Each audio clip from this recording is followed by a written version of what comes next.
Hello everyone, welcome to literature दिल से। आज की इस वीडियो में हम डिस्कस करने वाले हैं द रेनबो के बारे में, जो कि one of the greatest novels of D H. Lawrence है and one of the most significant works of 20th century in English literature.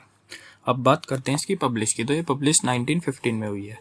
Mainly जो तो ये द रेनबो है ना, ये traces the lives of 3 generation of the Brangwen family and ये explore करती है चेंजिंग नेचर ऑफ लव के, मैरिज के, फैमिली के और इंडिविजुअलिटी, और बात करें तो सोसाइटी की। अनलाइक द ट्रेडिशनल नॉवेल्स जो होती थी, जो मेनली फोकस करती थी सिंगल हीरो पे, ये जो है ना द रेनबो, ये प्रेजेंट करती है gradual development of an entire family over several decades. अब बात करते हैं इस नॉवल की। ये जो नॉवल है ना, ये स्पेशली इंपॉर्टेंट है। क्योंकि it marks Lawrence mature artistic vision and ये इंट्रोड्यूस करती है मैनी आइडियाज़ को, जो कि लेटर डेवलप्ड हुए further in women in love में। वुमेन इन लव क्या है, ये इनकी इसका मेनली सीक्वल है जो बाद में आता है। अब बात करें स्टूडेंट्स की जो प्रिपेयर कर रहे हैं यूजीसी नेट के लिए या टीचिंग एग्जाम्स के लिए, उनके लिए काफ़ी ज़्यादा इंपॉर्टेंट होने वाली है। इससे रिलेटेड क्वेश्चंस काफ़ी पूछ लिए जाते हैं। तो स्टार्ट करते हैं, इसको समझते हैं डिटेल में। सबसे पहले बात करते हैं इसकी बैकग्राउंड इन्फॉर्मेशन की कुछ। तो जो ये द रेनबो है ना, ये पब्लिश्ड हुई थी 1915 में, और जैसे ही ये पब्लिश हुई, ये नोवेल जो है ब्रिटेन के अंदर बैन हो गई थी। अब आप पूछोगे क्यों हो गई थी बैन, तो मेनली इसका रीज़न था बैन होने का कि जो पीपल थे ना, वो कंसिडर करते थे कि जो इसमें ट्रीटमेंट दिया है ना लव का और सेक्सुअलिटी का, वो बहुत ज़्यादा बोल्ड था उस टाइम के अकॉर्डिंग। तो इस वजह से इसको बैन कर दिया गया था वहाँ पे। अब बात कर, हालांकि जब ये इनिशियली बैन हुई, बट उसके बाद में अगर बाद के पीरियड की बात करें तो later became recognized as one of the greatest English novels. और जो ये नॉवल है ना, ये covers nearly 60 years of the Brangwen family history and shows how each generation struggle to balance tradition with personal freedom. इसका जो sequel है ना, वुमेन इन लव, वो पब्लिश हुआ था 1920 में, जिसने कंटिन्यू करी थी स्टोरी ऑफ अर्सुला बेंगवेन की। अब बात करते हैं इसकी सेटिंग की। सबसे पहले टाइम देख लेते हैं। जो टाइम जो है वो मिड 19th सेंचुरी से लेके अर्ली 20th सेंचुरी तक होने वाला है। प्लेस की बात करें तो रूरल फार्मिंग कम्युनिटी है नोटिंगम शायर में, later extending to nearby towns and schools. Atmosphere की बात करें तो रूरल है, इंडस्ट्रियल है, इमोशनल, फिलोसॉफिकल, और बात करें तो साइकोलॉजिकल। ये जो नॉवल है ना, ये कंट्रास्ट है पीसफुल एग्रीकल्चर लाइफ का किसके साथ, growing influence of industrial civilization के साथ। अब इसके कुछ मेजर कैरेक्टर्स देखते हैं। सबसे पहले बात करते हैं टॉम की, टॉम ब्रैंगवेन। ये जो है ना, ये फर्स्ट मेजर कैरेक्टर है इस नॉवल का। एक हार्ड वर्किंग फार्मर है who longs for emotional companionship. इसके बाद बात करते हैं लीडिया लेंस्की की। एक पोलिश विडो है, सी मैरीज, इसकी शादी हो जाती है किससे, टॉम से, और ये क्वाइट है, इंटेलिजेंट है और इमोशनली मैच्योर है। अब बात करते हैं एन्ना ब्रैंगवेन की। ये कौन है, ये लीडिया की बेटी है। अब ये लीडिया की कौन सी बेटी है, लीडिया जो थी, जैसा कि मैंने आपको ऊपर बताया कि वो तलाकशुदा थी, उसका तलाक हो रखा था, तो ये उसकी पहली डॉटर थी, यानी कि पहले जो उसका हस्बैंड था उससे बेटी जो हुई थी इसको, वो थी ये फ्रॉम हर फर्स्ट मैरिज। ठीक है। उसके बाद लेटर जो ये होती है ना, ये सी मैरिज विल ब्रैंगवेन, ये विल ब्रैंगवेन नाम का बंदा होता है, उससे ये शादी कर लेती है। She is passionate, energetic and independent. अब बात करते हैं विल ब्रैंगवेन की। ये एना का हस्बैंड होता है, एक डीपली रिलीजियस क्राफ्ट्समैन होता है जिसको इंटरेस्ट होता है चर्च आर्किटेक्चर में, और ही सीक्स स्पिरिचुअल ब्यूटी। अब बात करते हैं उर्सुला ब्रैंगवेन की। ये ग्रैंड डॉटर होती है टॉम की, और सी ये जो मेनली ये होती है ना, सेंट्रल कैरेक्टर है इस नॉवल का। अब बात करें कैसी होती, मतलब इसके बारे में थोड़ा सा, तो ये इंडिपेंडेंट, इंटेलिजेंट, एम्बिशियस और मॉडर्न होती है इन हर आउटलुक। अब बात करते हैं उसके डिज़ायर की। तो mainly she desires equality, education and personal freedom. अब इस नॉवल का एक प्लॉट ओवरव्यू देखते हैं सबसे पहले। तो जो ये नॉवल है ना, ये follows 3 generation of the Brangwen family. हर एक जनरेशन जो होती है वो एक्सपीरियंस करती है लव को, मैरिज को, कन्फ्लिक्ट को और पर्सनल ग्रोथ को। तो जो लॉरेंस है ना, वो हमें दिखाना चाहते हैं, वो शो करना चाहते हैं कि कैसे सोसाइटी जो है ना, वो चेंज होती है ओवर टाइम, एंड कैसे हर एक जनरेशन जो होती है वो डेवलप करती है डिफरेंट अंडरस्टैंडिंग, किस चीज़ को लेके, रिलेशनशिप्स को लेके, आइडेंटिटी को लेके, लव को लेके। तो मेनली वो यही दिखाना चाहते थे कि कैसे हर जनरेशन के बाद चीज़ें बदल जाती है। तो जो जो ये है ना नोवेल द रेनबो, ये itself symbolize hope, renewal and the possibility of a better future. अब इसकी डिटेल्ड समरी देखते हैं। तो सबसे पहले बिगिनिंग देखते हैं, स्टार्ट करते हैं नोवेल की। तो जो नोवेल है ना ये स्टार्ट होती है किससे, ब्रैंगमैन फैमिली के साथ, जो कि रह रहे होते हैं मार्स फार्म में। और मेनली ये फार्मर्स होते हैं जो कि इंजॉय कर रहे होते हैं पीसफुल रूरल लाइफ को। हालांकि जो ये होते हैं ये मटेरियली कंफर्टेबल होते हैं बट फील करते हैं इमोशनली इनकम्प्लीट। तो इसकी वजह से जो ब्रैंगमैन होता है ना वो often look beyond their ordinary lifes and search for something higher and more meaningful. तो जो लॉरेंस होते हैं ना वो यहाँ पे इमीडिएटली इंट्रोड्यूस करते हैं क्या, one of the novel central idea. वो क्या था कि जो ह्यूमन बीइंग्स होते हैं ना, जो उनकी डिजायर होती है वो दोनों होती है। कौन कौन सी, फिजिकल सिक्योरिटी भी, उसके साथ साथ स्पिरिचुअल फुलफिलमेंट भी चाहिए होती है उन्हें। अब इसके बाद आगे पढ़ते हैं नोवेल में। तो जो टॉम होते हैं ना, टॉम ब्रैंगमैन, वो हार्ड वर्किंग होता है बट लोनली फार्मर होता है। तो एक दिन क्या होता है, वो लीडिया लेंस्की से मिलता है जो कि एक पोलिश विडो होती है, जिसकी पहले से ही एक बेटी भी होती है, यंग डॉटर होती है जिसका नाम एना होता है। तो जो लीडिया होती है ना वो एक्सपीरियंस करती है sorrow and loneliness after losing her first husband. और जो हालांकि जो टॉम एंड लीडिया जो होते हैं ना वो स्टार्टिंग में वो जब मिलते हैं तो जैसे बात होती है, तो अब भाई वो एक दूसरे को जानते हैं तो उन्हें पता चलता है कि वो मेनली जो स्टार्टिंग में बिलोंग करते हैं वो डिफरेंट कल्चर से बिलोंग करते हैं, बट ग्रेजुअली एक दूसरे को अंडरस्टैंड करने लग जाते हैं और फिर रेस्पेक्ट करने लग जाते हैं एक दूसरे की। अब भाई ठीक है, इतना सब कुछ होता है तो फिर उसके बाद वो शादी की सोचते हैं कि शादी कर लेते हैं। तो there marriage becomes one of mutual affection rather than passionate romance. अब स्टार्टिंग की बात करें, जो कम्युनिकेशन की बात करें, जो उनके बीच में कम्युनिकेशन होता था ना वो काफ़ी ज़्यादा डिफिकल्ट था। क्यों? क्योंकि डिफरेंट बैकग्राउंड से आए थे दोनों। बट धीरे धीरे जैसे आगे बढ़ते गए जीवन में तो उनका जो था ना वो इमोशनल ट्रस्ट काफ़ी ज़्यादा डेवलप हो गया था। और जो टॉम था ना वो becomes a caring husband and also accept Anna as his own daughter. उसके बाद यहीं पे एक चीज आती है कि यहाँ पे जो है ना, this marks the beginning of the Brangwen family new generation. अभी तक तो सिर्फ ये था, अब यहाँ से इनकी नई जनरेशन की स्टार्टिंग हो जाती है, क्यों, दोनों की शादी हो जाती है, साथ में रह रहे होते हैं। अब जो शादी हुई थी ना वो टॉम को चेंज कर देती है कम्प्लीटली। कैसे? पहले वो सोचता था, वो एक्साइटमेंट के लिए वो सर्च करता था एक्साइटमेंट को, एडवेंचर को, बट अब वो डिस्कवर करता है पीस। कैसे? Through responsibility and family life. तो लॉरेंस जो थे ना वो यहाँ पे सजेस्ट कर रहे हैं कि जो जेन्युइन लव होता है ना वो जो ग्रो करता है, वो कैसे ग्रो करता है, वो ग्रो करता है through patience, understanding and shared experiences rather than की सडन पैशन से। ठीक है। तो इसके बाद जो टॉम होता है वो becomes more mature and emotionally balanced. अब नोवेल में आगे बढ़े तो उसके बाद जो एना होती है वो grows up in the loving care of both Lydia and Tom. और हालांकि जो टॉम होता है ना उसका बायोलॉजिकल फादर नहीं होता जैसे मैंने आपको बताया, पर फिर भी वो उसको बहुत ज़्यादा लव करता है, लव्स हर डीपली। और एना जो है ना वो भी उसको रिस्पेक्ट करना स्टार्ट करती है, ग्रेजुअली एक्सेप्ट कर लेती है उसको एज अ ट्रू फादर। और she develops into an intelligent, confident and strong willed young women. Unlike उसकी मदर की तरह एना जो थी ना वो पोसेस अ फियरी पर्सनैलिटी। और मतलब मेनली उसकी आदत थी, she often questions authority and refuses to accept traditional expectations without thinking. और यही उसका इंडिपेंडेंट नेचर जो था ना वो becomes important later in the novel.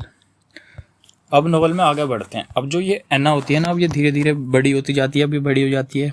तो वो मिलती है किससे? किसी एक लड़के से। किससे? जैसा जिसको मैंने ऊपर बताया था आपको, विल ब्रैंगमैन से। अब एना भाई साहब इस लड़के से मिलती है, ठीक है भाई। विल जो होता है ना वो डीपली इंटरेस्टेड होता है रिलीजन में और आर्ट में। और जो ये काम करता है ना ये मेनली काम करता है चर्च की डेकोरेशंस में और एडमायर करता है ब्यूटी इन आर्किटेक्चर में। और एना जो होती है इस चीज़ से काफ़ी ज़्यादा अट्रैक्ट होती है उसकी सिंसियरिटी से, उसके आर्टिस्टिक नेचर से। और जो विल होता है वो भी एडमायर करता है एना को उसकी स्ट्रेंथ के लिए, उसकी एनर्जी के लिए। अब फिर इतना सब कुछ, अब भाई वो उसको इसमें अच्छाइयाँ दिख रही है, इसको उसमें दिख रही है, तो इसके बाद क्या हुआ होगा? फिर वही हुआ होगा जो आप लोग सोच रहे हो और जो मैं बताने वाला हूँ। क्या? Eventually they fall in love. अब भाई प्यार में पड़े हैं तो अब क्या सोचेंगे? जो सब सोचते हैं आजकल के रिलेशनशिप वाले सोचते हैं, और तब के भी यही सोचते थे क्या, कि अब अगर प्यार है तो अब शादी करेंगे। तो इन्होंने भी सोचा कि डिसाइड टू मैरी। अब जैसे आगे बढ़ते हैं तो अब वो भाई डिसाइड करते हैं शादी करने की, तो फिर वो शादी कर लेते हैं। तो जो उनकी शादी होती है ना वो बढ़िया हैप्पीली बढ़िया चल रही होती है, कोई दिक्कत नहीं होती, दोनों प्यार करते हैं एक दूसरे को, love each other intensely. However उसके बाद की अगर हम बात करें मेनली, तो धीरे धीरे अब भाई कोई भी चीज़ हो वो बिल्कुल हमेशा तो अच्छी चलेगी नहीं। अब आप लोग भी सोच रहे हो कि ठीक है मिले, बढ़िया लगे एक दूसरे को, फिर शादी हो गई, सब कुछ बढ़िया, ऐसा तो देखो होता नहीं है। रियल में भी नहीं होता तो नोवेल में क्यों होगा, और नोवेल भी वो कहीं ना कहीं रियलिटी को देख के ही बनाई जाती है। तो अब अगर बात करें तो धीरे धीरे डिफरेंसेस आने लग जाते हैं। क्या डिफरेंसेस आते हैं वो हम आगे देखते हैं। तो जो विल होता है ना वो बिलीव करता है स्पिरिचुअल लाइफ में, spiritual life should be the highest goal, वो मेनली स्पिरिचुअल लाइफ को हाईएस्ट गोल पे रखता है। बट जो एना होती है वो बिलीव करती है फैमिली लाइफ और personal independence are equally important, उसके लिए ये दोनों चीज़ें भी इंपॉर्टेंट है उतनी ही। तो इसी वजह से छोटे छोटे डिसएग्रीमेंट की वजह से वो धीरे धीरे सीरियस इमोशनल कन्फ्लिक्ट्स बनते जाते हैं। तो कभी कभी वो झगड़ा भी होता है उनके, क्यों? क्योंकि दोनों के दोनों भाई साहब स्ट्रॉन्ग पर्सनैलिटी थे, तो झगड़ा तो हो ही गई। अब पर हालांकि इन सब झगड़े के, इन सब कन्फ्लिक्ट्स के बाद भी उनका जो रिलेशनशिप था ना रिमेन्स पैशनेट। और जो लॉरेंस है ना वो यहाँ पे ये शो कर रहे हैं कि मैरिज जो है ना वो इज़ नेवर सिंपल। अब बहुत से लोगों को लगता है कि शादी जो है बहुत सिंपल है, नहीं, ये बिल्कुल भी सिंपल नहीं है। ये वही वाली बात है, तो हमें हमारे बुजुर्ग बड़े बूढ़े भी बताते हैं कि शादी ठीक है, अच्छी लगती है। वो बॉलीवुड भी बताता है हमें कि शादी का लड्डू जो खाए पछताए, जो ना खाए वो ललचाए। तो मेनली वही है कि जो लव है ना रिक्वायर्स कॉन्स्टेंट एडजस्टमेंट, सेक्रीफाइस और म्यूचुअल अंडरस्टैंडिंग। अगर ये चीज़ें नहीं होगी ना तो बढ़िया सबको ऐसे कि हाँ बिल्कुल सही है, बढ़िया चल रहा है, ऐसा बिल्कुल भी नहीं होगा। अप्स एंड डाउन आते हैं, सब में आते हैं, रिलेशनशिप्स में भी आते हैं, लव में भी आते हैं।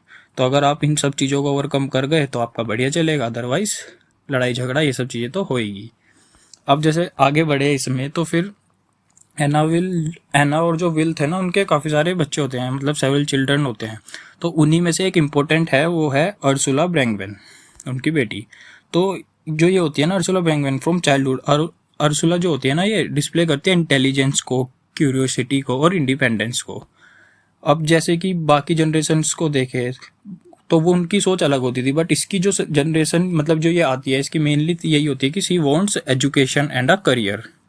और ये रिफ्यूज़ करती थी बिलीव को, उस बिलीव को कि जो सिर्फ मैरिज होती है वुमेंस के लिए, मैरिज जो है वो वही वुमेंस को सेटिस्फाई कर देगी, बस इतनी सी चीज़ है। नहीं, इसका मानना था कि मैरिज ठीक है, बट मैरिज से कई ज़्यादा आगे ये सोचती थी, ये खुद की इंडिविजुअलिटी को देखती थी, काफ़ी सब चीज़ देखती थी। तो जिसका जो ये एटीट्यूड था ना ये रिफ्लेक्ट करता है चेंजिंग पोजिशन ऑफ वुमेन की इन मॉडर्न सोसाइटी में। अब अर्सुला के बारे में जानते थे। तो अर्सुला है ना वो grows up in an environment filled with both love and conflict. तो उसने अपने पेरेंट्स को देखा था, दोनों को, मम्मी पापा को, कि कैसे वो मतलब उनके बीच में लड़ाई होती थी, कैसे वो आर्ग्यू करते थे और रिकनसाइल करते थे। तो जो ये एक्सपीरियंसेस थे ना उसने उसकी अंडरस्टैंडिंग को शेप कर दिया था रिलेशनशिप्स को लेके, लव को लेके। और she develops a questioning mind. और जो वो थी ना ये लव करती थी नेचर को, बुक्स को और लर्निंग को। और उसका ड्रीम था कि एक ऐसा discovering a larger world beyond the farm, इस फार्म भरी जीवन से कहीं दूर का। तो जो उसका कैरेक्टर था ना वो रिप्रेजेंट करता था mainly beginning of a new generation, one that seeks individual freedom rather than simply following tradition. अब जैसे जैसे अर्सुला बड़ी होती गई तो she becomes one of the most educated members of the Brangwen family. और बाकी सब वुमेन की तरह नहीं, ये जो थी ना ये विश करती थी to build her own identity rather than depending entirely on marriage. तो जो ये थी ना she study seriously and becomes a teacher. और थ्रू एजुकेशन अर्सुला जो थी ना उसने डेवलप कर ली थी अपनी इंडिपेंडेंट थिंकिंग और begins to question traditional ideas about society, religion and relationships. यहाँ पे जो लॉरेंस है ना वो प्रेजेंट कर रहे हैं अर्सुला को as a symbol of the modern women who seeks equality and self respect. अब बात करते हैं उसके नॉवल में, थोड़ा सा आगे बढ़ते हैं। तो जब वो यंग होती है ड्यूरिंग हर यूथ, अर्सुला जो होती है ना वो एक लड़के से मिलती है, किससे? एंटन स्क्रेनबेंस्की से। एंटन स्क्रेबेंस्की से वो मिलती है जो कि एक यंग आर्मी ऑफिसर होता है। अब जब दोनों मिलते हैं तो एंटन जो होता है वो इंटेलिजेंट होता है, पोलाइट होता है एंड एम्बिशियस होता है। तो फिर अब जब वो उसको मिलती है उसको बढ़िया लगता है और एंटन को ये अच्छी लगती है, तो दोनों को भाई प्यार हो जाता है। ठीक है भाई, अच्छी बात है, हो गया। तो अब इस स्टार्टिंग में जो उनका रिलेशनशिप होता है ना वो बढ़िया दिख रहा होता है, बढ़िया चल रहा होता है, हैप्पी हैप्पी वाला। उसके बाद जैसे टाइम धीरे धीरे पास होता गया, अर्सुला जो थी ना वो रियलाइज करती गई कि जो एंटन है ना वो अपनी इंडिविजुअलिटी को, करेज को कहीं ना कहीं लैक करता है। और वो एक्सेप्ट करता है कि सोसाइटीज रूल्स को विदाउट क्वेश्चनिंग देम, मतलब कोई क्वेश्चन वगैरह कुछ नहीं करता, जो सोसाइटी के रूल है पुराने हैं उसको वो मानता है। और वहीं पे जो अर्सुला होती है वो बिलीव करती है कि हर पर्सन को अपना इंडिपेंडेंटली थिंक करना चाहिए, सोचना चाहिए। और इसी डिफरेंट व्यूज़ की वजह से उनके बीच में इमोशनल डिस्टेंस बढ़ता गया। उसके यहाँ पे जो लॉरेंस है ना वो यूज करते हैं रिलेशनशिप को टू शो डैट कि लव जो है ना वो can not survive without mutual understanding और शेयर आइडियल्स के। अब आगे बात करें, जो एंटन होता है जैसे मैंने बताया वो आर्मी में होता है, तो वो आर्मी को ज्वाइन कर लेता है और वहाँ पे काफ़ी सारा टाइम स्पेंड करता है उससे अर्सुला से दूर।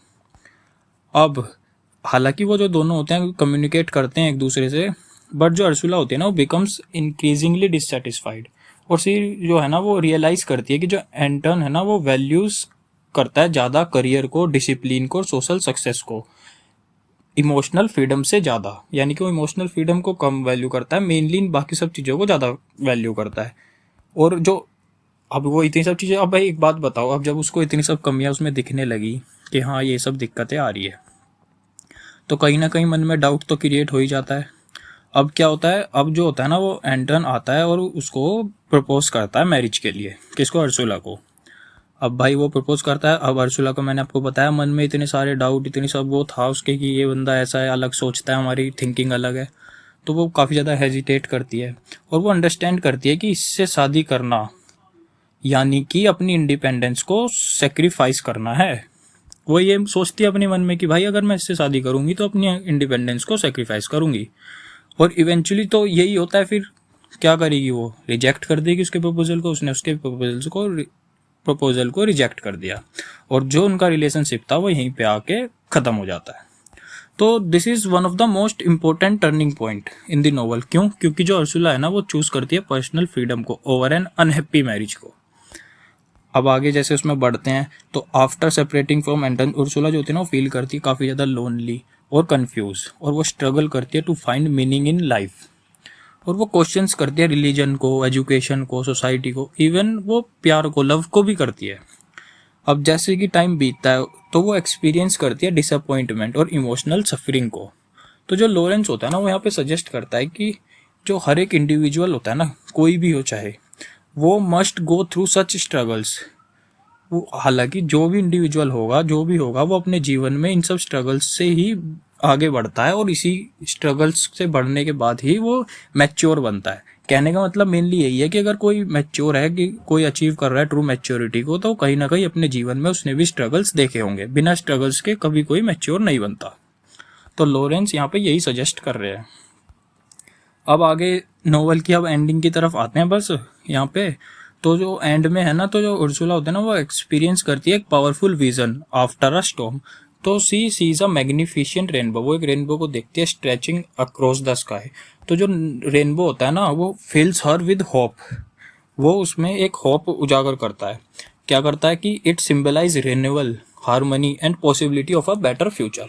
तो मेनली वो उस रेनबो को देख के वो यही फील करती है कि हाँ यहाँ से कुछ होप आ रही है और एक बेटर फ्यूचर हो सकता है।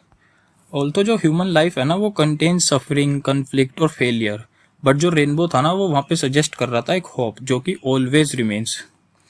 अब जो ये नोवेल है यहीं पे एंड हो जाती है। एंड होती है ना कि डिस्पेयर के साथ, बल्कि एंड होती है ऑप्टिमिज्म के साथ।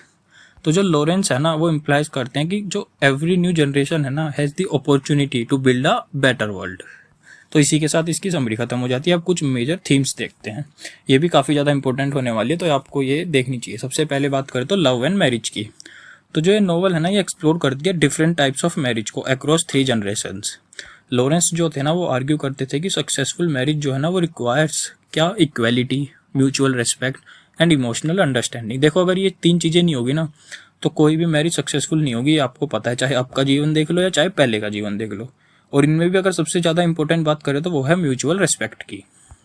उसके बाद देखते हैं इंडिविजुअल फ्रीडम। तो जो कोई भी जनरेशन होगी ना, हर generation seeks greater personal freedom. Ursula जो थी वो becomes the strongest symbol of individual independence. उसके बाद देखते हैं ट्रेडिशन वर्सेस मॉडर्निटी। इसमें जो थी, जो ओल्डर जनरेशन जो थी ना वो एक्सेप्ट करती थी ट्रेडिशनल फैमिली वैल्यूज़ को, बट जो अर्सुला है रिप्रेजेंट कर रही है मॉडर्न थिंकिंग को, एजुकेशन को और वुमेन्स इंडिपेंडेंस को। इंडस्ट्रियल सिविलाइजेशन देखे तो जो नोवेल है वो कंट्रास्ट है पीसफुल रूरल लाइफ का growing influence of industrial society के साथ। लॉरेंस जो है वो बिलीव करते हैं इंडस्ट्रियलाइजेशन जो है ना often weakens human relationships. Next बात करें तो search for identity. Almost every important character जो था ना वो struggles to discover personal meaning and purpose. Nature की बात करें तो नेचर जो है ना उसको प्रेजेंट किया गया as a source of peace, wisdom and spiritual renewal.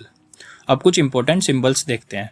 सबसे पहले द रेनबो, ये सेंट्रल सिंबल है नोवेल का, रिप्रेजेंट करता है होप को, रिन्यूअल को, यूनिटी को और promise of a better future को।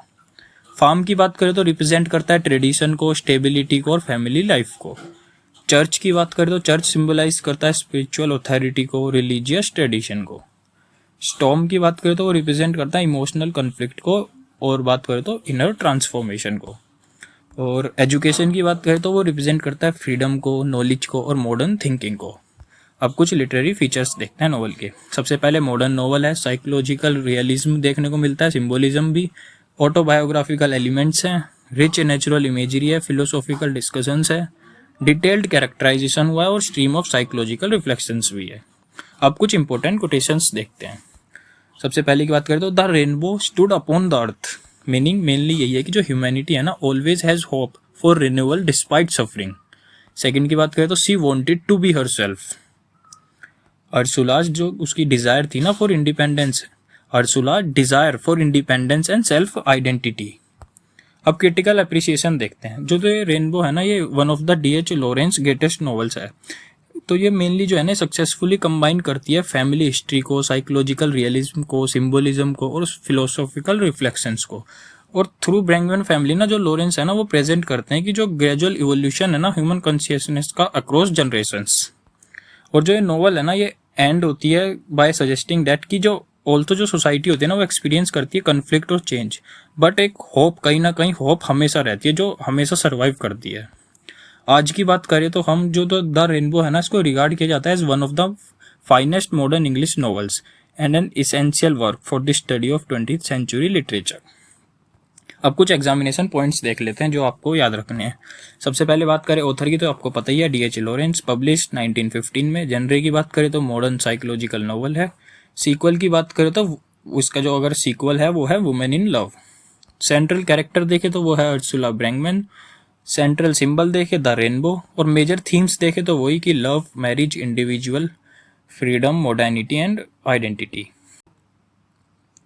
अब कंक्लूजन पे आते हैं तो जो ये द रेनबो है ना ये कई ज़्यादा है एक फैमिली स्टोरी से। मेनली इसमें सिर्फ फैमिली का जिक्र नहीं है, इसमें बहुत सी चीज़ें आपको बताई गई है। It is a profound exploration of human relationships, personal freedom, psychological growth and the changing values of modern society. और इन 3 जनरेशन्स के थ्रू ब्रैंगमैन फैमिली की जो ये 3 जनरेशन्स थी ना इनके थ्रू जो D.H. लॉरेंस है ना वो दिखा रहे हैं कि कैसे हर एक जनरेशन जो है ना how each generation seeks a fuller and more meaningful life. और जो फाइनल इमेज थी ना रेनबो की वो रिमाइंड्स रीडर्स क्या कि that even after conflict and suffering hope and renewal are always possible. तो थैंक यू फॉर वॉचिंग। आज के लिए बस इतना ही, धन्यवाद।